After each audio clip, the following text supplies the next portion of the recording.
The left-hand one was your before, as we know. Right-hand one now you're after. If we look at that left-hand swing, you can see there's quite a lot of lateral movement. And if I said you're chip a ball 50 yards or even 30 yards, club's going there. You moved your head down with the foot over to your right side there. So a lot of lateral movement there.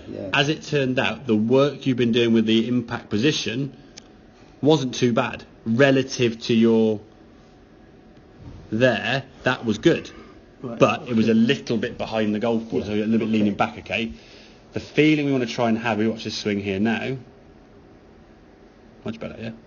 Much more over the golf ball. There's a lot less sway there. Head staying, you're sort of staying like in now. From there, the feeling of punch. There's your strike point. Okay? Yeah. So that's basically the two thing there, okay? Yeah, I mean, if we're being super critical, you could say maybe you want to get a bit more there. Okay. However, as I said, anything where the shaft line is on the left side of your head, I guess in some ways is your nose is kind of cut off point.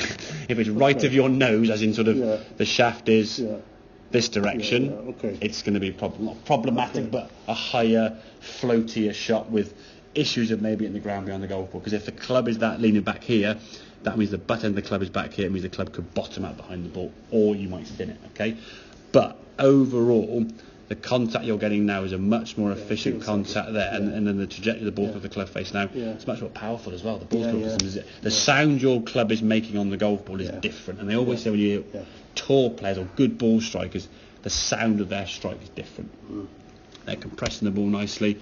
They're doing this. Now the interesting thing was, we said when you first started working on not swaying, okay, the first swings you made with no sway, you came back to the golf ball without any sway at all, but your hands were back here somewhere. When you think about to impact, you were kind of back there with your hands again.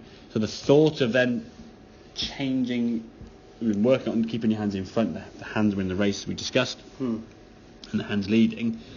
Then when you change that thought process to stop swaying, the hands defaulted back to the old one. So the two words we said, centred punch, centred punch, centred punch, that kind of feeling of being over the ball and bang. As if you would do if there's sort of an impact bag there. You wouldn't try to lean away from the bag to try and hit it hard, would you? Be on top of that bag and punch it. And that's why we can get the more penetrating ball flight. It's going to go further. It's actually going to end up going the same kind of height, but get there a little bit later in the trajectory. So it's not going to lose flight, but it's going to be a much more forward, more powerful shot, a lot straighter. And as we said, if we keep the ball on the motorway, we don't crash, do we? Keep the ball in the straight and narrow on the fairway with every club, and more success. Okay, so keep that centre of your ball, keep your body centred. If we ever get a chance to play golf and the sun comes out, hit some shots with the sun there behind you, because then you'll kind of see your body here, and you can have a look at that. Be careful not to look at the shadow when you're playing golf on the golf course, because I know that's something that you might sort of, hang on, what's my shadow doing, okay? And what you might find now is actually quite a tricky thing to do when you do play golf, and there'll be occasions when it does happen, obviously.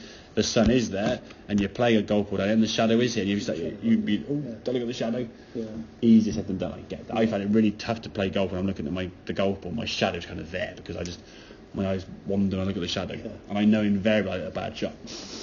So it's one of those things, unfortunately. But if we can get that centred feeling going back, and then punch. So I say you warm up, 10, 15 shots, not big swings, just bang, bang, bang, bang, punch those balls in, just really get the feeling of punching those balls into the net there, and getting that strike. And then your first sort of thought then after you've done those swings there is, okay, right, I'm going to focus on staying centred with the feeling of punch. So the focus is still the body staying over the ball. If you do this, you can't physically punch it. And if your hands do come back to a good spot, they're still behind the ball because your chest's behind the ball. Does that make sense, If you move the chest this way, I can't. There's no way your hands can get in front of the ball if your chest is behind the ball.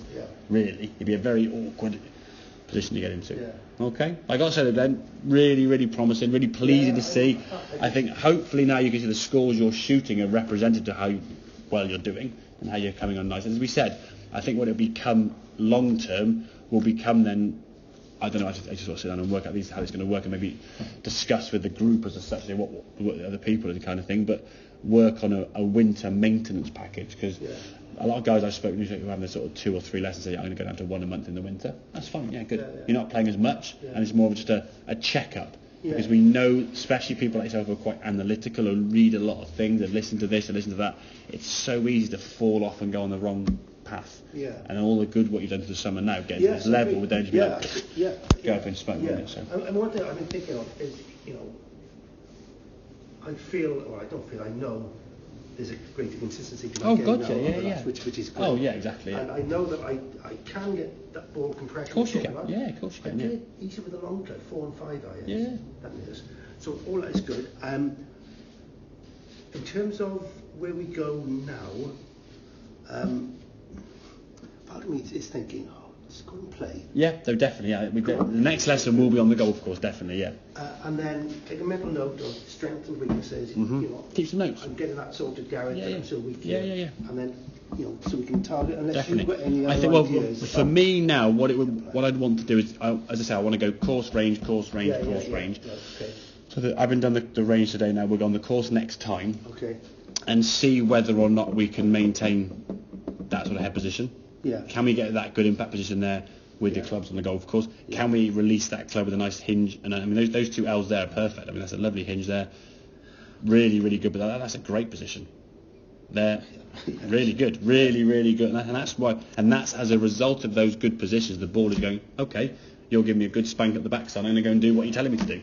The ball listens to what. If you do good movement, the ball does good shots. So overall, that's going to be good. So yeah, look at the on the course stuff. Maybe tiny bit sort of your distance control and distances, because they're going to be changing. As you hit the ball better, some of your yardage now will be changing, especially coming into the summer. You've got to.